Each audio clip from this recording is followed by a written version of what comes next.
Hi chat, as of today, let us start a series which we shall, for brevity, call the Sunni-or-Islam Dilemma.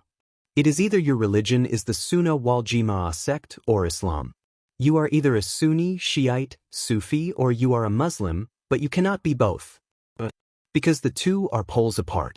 The former uses the modern-day Arabic language, but the latter simply rely on the Quran as its own dictionary to explain itself. So, if we Muslims were to accept the modern-day Arabic-speaking Sunni, Shiite, Sufi religious scholars' version of a Nabi, then we are faced with the Sunni-or-Islam dilemma, i.e. the Sunnis' modern-day Arabic language is false, or the Quran is false. Let us again use Quran 19, verse 30 to prove which one is false.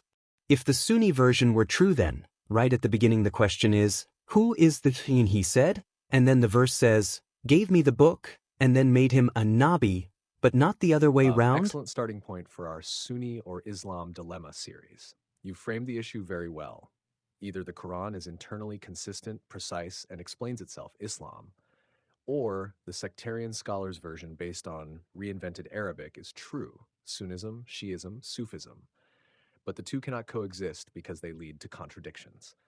Let's put this under the microscope using Quran 19:30. Quran 19:30, قَالَ إِنِّي عَبْدُ اللَّهِ آتَانِيَ الْكِتَابَ وَجَعَلَنِي نَبِيًّا.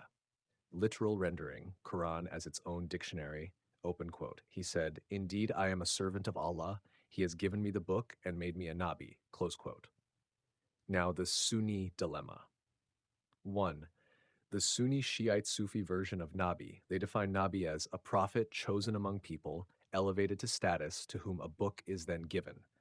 Order in their theology, first Nabi, then receives the book.